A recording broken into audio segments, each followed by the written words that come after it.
following program was provided by an independent producer solely responsible for its content. The opinions expressed do not necessarily represent the views of this station, its staff, board of directors, or underwriters.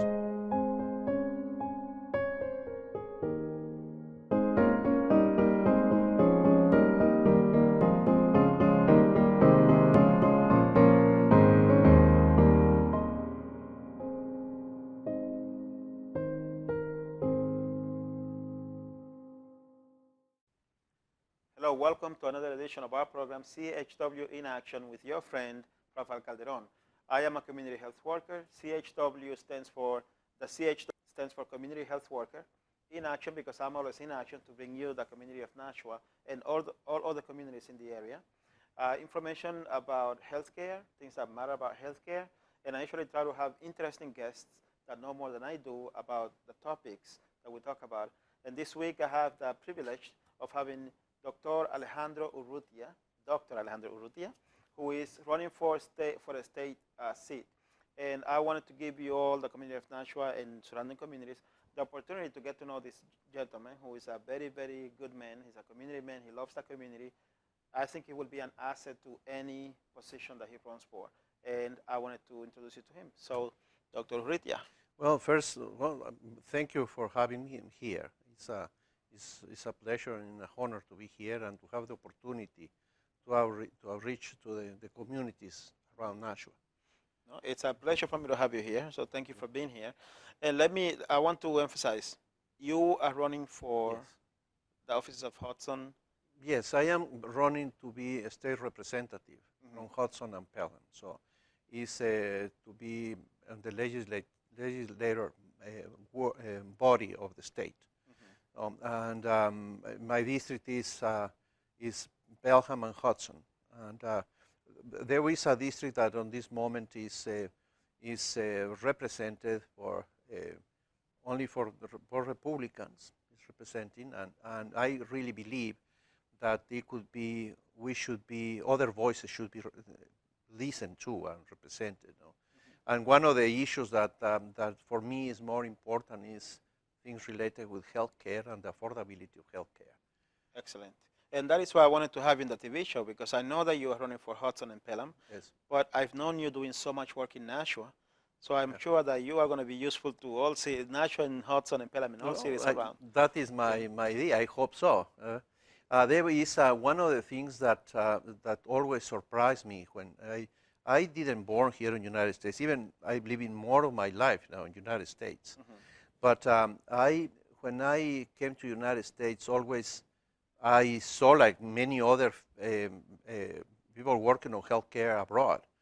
United States is the country of innovation and research, and so there is many of the publications, if not decir all of them, important publications done about medical research are done in English, and it's because of that fact. But what surprised me is that even the innovation is here. Not that many people have access to that Affordable Care Act. Yes. Affordable care is a quality and affordable care. It's not much to talk about free care. It's affordable, quality health care. I'm so glad you mentioned that, because I've been trying to be useful in that area for a while. I mean, I have been a Spanish medical interpreter for more than 10 years. Yeah, it's been more than 10 years now. I became a community health worker with an emphasis on community health, because I know that there's a lot of need of information and access to the healthcare system. And in between being a Spanish medical interpreter and becoming a community health worker, I actually worked as a marketplace assister, where my job was to help people get access to the Affordable Care Act. Right. So I would interview someone. I would show them basically all the different options that they have for healthcare plans, and then I would have them enroll. And that is one way when I saw that immense need that we have in all this area, especially in the Hispanic community, for people to be more, if not informed, about the choices and the options as in anywhere else. So I wanted to talk a little bit about that, because you are very active in the communities as well. Yes, absolutely. Yes, one of the things is about education. There is how many people are discover they have, for example, diabetes because something happened. They went to the hospital having a heart attack, and then it's discovered, or they begin to have signs of kidney failure, and they discover they are diabetes. They have diabetes, and that is and other diseases too. And sometimes it's things that could be preventing just with change on the diet that we have, Exactly. and on the physical activity we have. And all of that is parties of education. I has been very involved on that regards, to educate the people. And also the important is to have periodically checkups by the physician, to see how we are doing. And but that has been traditionally very expensive. It's not that has been simple. There is how many, we are talking about the Hispanic community, how many Latinos in general has been with not medical care, or no, they don't have a physician that take care of their health in a periodic way. When they get really sick, they end on the emergency rooms, and that is something that is a trend that we need to change. But it's not only this on the Latino community, because it's in any community, especially on the people who have a low income. There has been suffering of that, and there has been. You go to the emergency room for something, and many of the people that is there is people that they don't have other way to get any medical attention. Very nice. So now you are running for a state representative Yes. position in Hudson and Pelham. So tell us, how do you see yourself getting involved, let's say even more on this healthcare issue as a state representative? Well, there is many things that actually I tied up somehow with health. That worries me or motivate me to run. For example, we are talking about the violence that is happening. For example, the use of there is shootings, and we are talking about how we are going to control weapons and guns and all of that.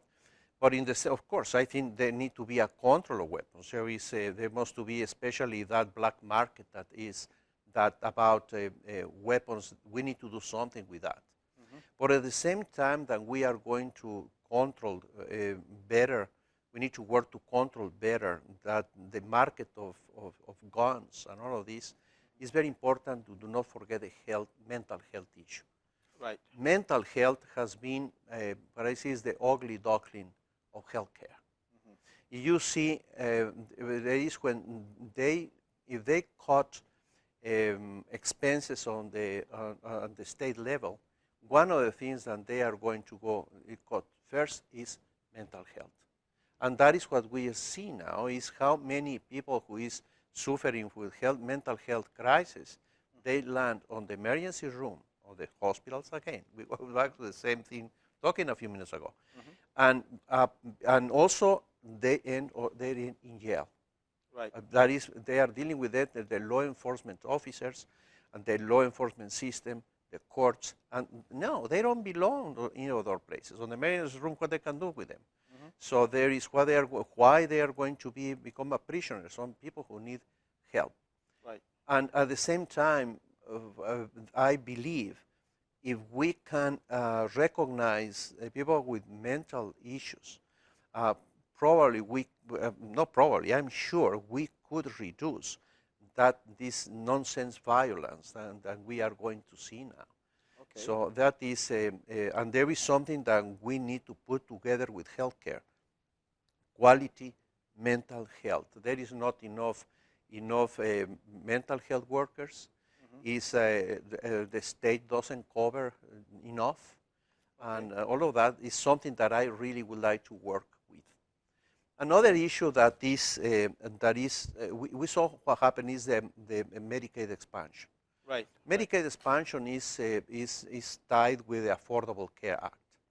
So and there is something that benefits the most vulnerable population in our state. So if we see what happened when the last time it passed for barely passed. Yeah, he barely passed. I That remember is, that. and that is, and thanks, and I'm very grateful to him, and I have a lot of respect for him. Is for the Speaker of the House, Sean Jasper, because he's both of us we have a totally different views of many things, and but I need to accept that he was a brave man to go against the trend of many on his party and give the right thing and put that vote and help us to have the Medicaid expansion. But Medicaid expansion is there for 2 years. For 2 years. So in 2 years, we're going to That have is to go going through to this be, again? that is going to work with this again. Okay. I think one of the things I would like to work is to make the Medicaid expansion permanent. Okay. So that is not, that is on the future, is on the future of New Hampshire, is going to help to have a quality health care for the most vulnerable population in our state, including the people who is addicted to drugs. I think they can, many of them, they can benefit of this Medicaid expansion. That is another issue we have, is that is the abuse of drugs. Okay. That is another big problem we have on the state, and we need to work with this. And I believe everyone that is from the governor to the state representatives, the Senate, all of us, we need to put a lot of energy to have an effective response to this crisis. And we see there is every week there is hundreds of people, they land on emergency situations because the abuse of drugs. That is very sad. So what you're saying basically is that what you want to do is you want to work a Medicaid expansion, you want to make it permanent. Permanent. So what that means is that if someone with a mental illness, they would have access to this health care, so that in the event that we have someone with a mental illness and let's say they end up committing a crime, instead of putting them into prison, then we would get them help through this Medicaid expansion, which is something you want to make permanent. Yes, absolutely. I believe so. There is this mental health is very important. And even more than that, I believe a lot of those violent reactions, they could be avoided if we could recognize the mental problem that somebody could have. And there is people that they are crying for help. So, but that is not there. And that is something we need to change. We need to put on the same level of any other medical specialty. We need to. We are thinking about on healthcare, and we talk about preventive medicine. Of course, it's very important. And for the same as we are doing preventive medicine, and we can move someone to be diabetes type 2. To make them to evolve to have a normal level of sugar in the morning with a proper diet and exercise plan. In the same way, I really believe we could help someone that is not going to get to the point of a crisis. Right. That is the same. This is my idea, and this needs a lot of work and education. And I think it's a misconception. Unfortunately, when someone that is a victim of suffering of mental health commits a crime, they become an outcast. And that is someone that is, he belongs to jail. He is there because he did this, he did that is wrong. And that is because of the stigma, right? That is right. It's a stigma, and we need to change that mentality. Because that is why when they review the budget, and the state budget, and they cut in those benefits, is because that stigma. They say, no, there's just criminals. There's no, it's not criminals. It is people who commit a crime. Yes, they need to go to jail. They need to be punished. But we need to be sure that is we are not dealing with a mental health issue, and we need to do better to discover early stages of mental health even from pediatric level. And there is how many you can see on these horrific stories that we have been seeing of someone that get weapons and they go there and kill people. There is issues, and you can see they have been suffering at the school, or victims or bully, or all of those things, and make them to be very vulnerable one day they snap. So you said that they chose signs Yes. of having these They were issues ignored. at an early age, Yes. and then it's ignored, basically. It's ignored. So we wouldn't see them as issues, right? So let's say I'm a wishful thinker. So Mhm. let's say that you do become the state representative for Hudson and for Pelham. Yes. And let's say I'm a resident of one of those communities. Yes. If I come to you and I say, Dr. Urrutia, Mhm. as my state rep, what are you planning to do about this situation? How exactly can you help as a state rep? Well, I believe one of the things is to allocate funds to improve the mental health on the state of New Hampshire, not only on Northeast, on the state of New Hampshire. And there it must to be, we need to have an affordable quality health care for everyone, especially for the most vulnerable population, the low income population. They need to have that. They have the right to have a quality and affordable health care. When we are talking about health care, we need to include mental health. Okay. That is for me. We cannot see mental health like it's something isolated from healthcare in general. So for me, that is key. So that is what I always say is the ugly duckling of healthcare. No, we need is the same. It's the brain and our mind is exactly, it could be wrong as could be a kidney or the liver or the heart. So and that is something we need to begin to see on that perspective, and have a good healthcare access for the school districts, mental health access for crisis on the hospitals, and then institutions where they can deal with this. There is not enough psychiatric beds on the state of New Hampshire. That is why we have a lot of people with mental health are in jail. I was involved with the Civil Rights Commission and a study of the women in jail on the state of New Hampshire. There was published around 4 years ago, and there was something very interesting there, that most of the women that they were in need of quality and better mental health they were receiving. Interesting. So the state of New Hampshire is a state, at least on the time when we did a study, the state of the union that have more recidivants of the women in jail. Really? I did not know that. And that is, and I believe, big part of it was the improper mental health support these women have. So, how would you see a community health worker like myself helping in this situation? I believe, for example, one of the things that we need to do as citizens better is to testify. For example, there is many times there is bills that they are, for example, bills proposing, for example, Medicaid expansion. So, or any other other health bill affecting any health issue. We need to have the people like you, that they work with in the streets, that they know firsthand the need to go and testify on the committees. I have seen that many times, that there is an idea about in a committee the tendency to approve or reject a bill, and thanks to the education that was brought by citizens, that is the things change, and that bill end passing or rejecting, depends what is the case. But there is something that we need for the people. There is, as a state representative, there's no state representative that know everything about everything. Even I'm involved interested in the healthcare, but even there could be something that somebody can testify on, something that I have a different, change my perception about something. So that is the main idea, is how we can educate our legislators about the issues, and how we can influence. We don't need to really need on the State House and to be a state representative to be able to do that. And that is something that we don't really do.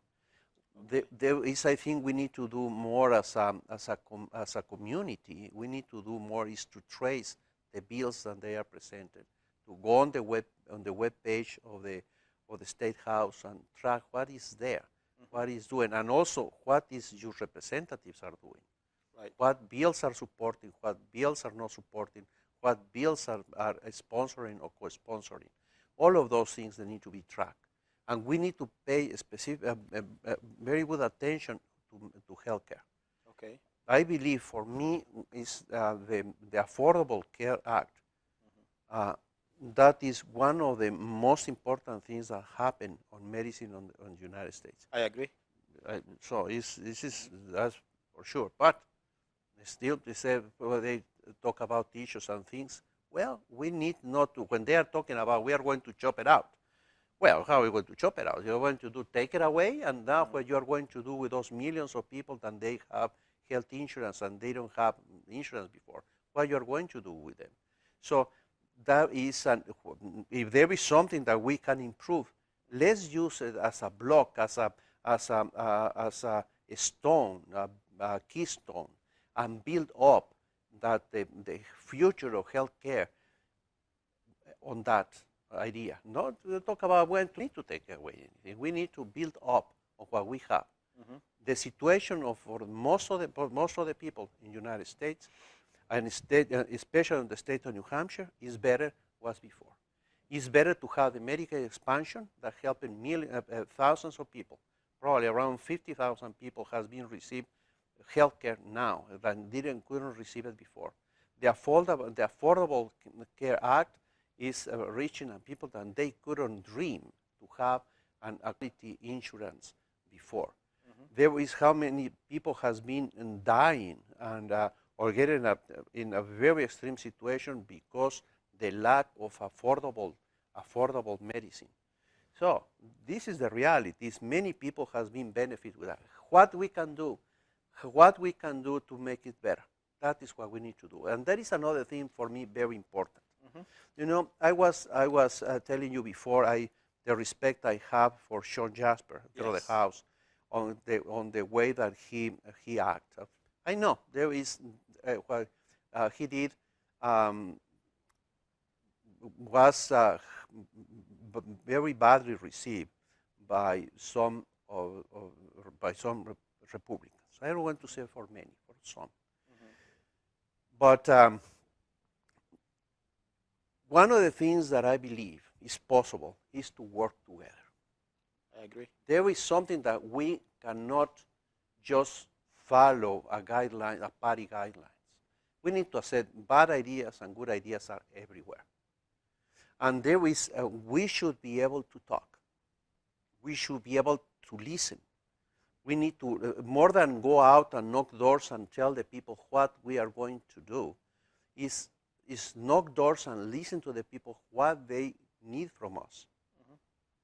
If somebody is, for example, is against the Medicaid expansion, let's talk about it. And let's put all the pros and cons about that. Right. How we can, if we work together, we can build things and do amazing things. If we are just putting the pebbles on the roads to the opposite party and the other people so they derail their plans, that doesn't go anywhere.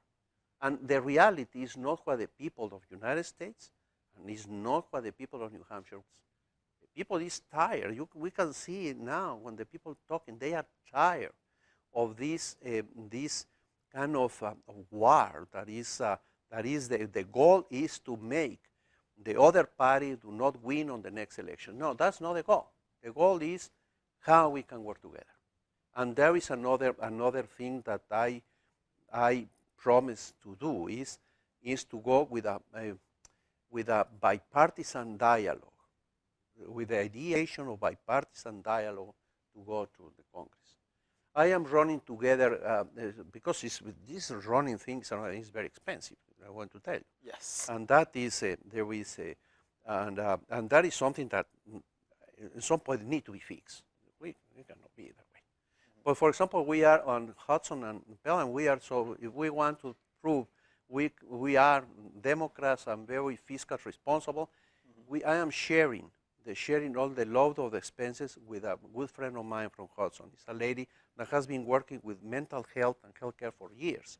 She's retired now, and she's going to be an excellent legislator. So we are running, this Barbara Blue and I, we are running together. We put our signs together, our brochures together, and both of us, we are whistling on the same tune. Nice. And that is what we are talking about. We need to go and have, not to impose anything, not to block anything, how we can work together. And that is for me very, very important. I can see that. Yeah, very passionate about that. And you know you have my support. Well, thank you. I really, really appreciate that. And I hope the people that give us their support and help us, and tell us also is the more important thing. Yes, is tell us what they need, what they want, what is the needs. Maybe there is the people need to speak up, and when we are going around and canvassing, and so the people tell us what they expect, what worries them. Education, and education is important. Is the future of the state, the education. And all of these have somehow also a health derivation. For example, the minimum wage. Okay. For example, you are telling you, okay, so you need to go to the doctor, you need to have your insurance, go to the doctor, be sure your family is fed correctly, and you need to get educated about health, about nutrition, and all of those things are time consuming, and you need to have the opportunity to learn about all of that and pay attention how your family is eating. That's impossible if you need to be able to put that food on the bed or on the table of your children, and to be able to have the quality relationship between your children and you, that you can see the children before they want to sleep and talk with them and talk about what happened on the school, and to pay attention on their health, on their growing, on the mental health, on the health in general. You need to have quality time with your family. How you are going to have quality time with your family if you are getting $8 per hour? That's a good question. And if we come to the end of the program, in the last few seconds, I want to do two things. Okay. One is I want to invite you to come back to talk about this, because I want to talk about the minimum wage, because like you said, it's very hard. And I know this because I work in that community and I actually help people find jobs. Yeah. And I try to avoid getting people minimum wage jobs because I know that they won't be able to support their family properly. So that's one thing. The second thing is definitely come back, and in the last few seconds, tell us, if I live in Pelham, if I live in Hudson, why should I vote for you? Oh, boy, well, that is because I want to represent you. That is what I want to do. It doesn't matter what is your party. You can be Republican, you can be independent. I can promise to all the residents of Hudson and Pelham that I'm going to represent them. I am willing to listen to them and do what they mandate me to do. They are going to have a truly, real state representative in Concord. Well, good luck to you, sir. Thank you very much. I appreciate the opportunity. Hey, pleasure to have you. And thank you. As you can see, this man is a good man. If I lived in Hudson or in Pelham, I would vote for him. But you do what you will. Follow your heart. But I can tell you that this man will do a good job no matter what he does. He's a really good man, and I support him. And I thank you for giving us the time, for spending time with us and listening to us. And as usual, my name is Rafael Calderon, and as usual, I'll tell you if you have any questions about the show, any inquiries, please feel free to contact me. You'll have the information at the end of the show. And thank you very much. God bless you. Have a good night.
The preceding program is provided by an independent producer solely responsible for its content.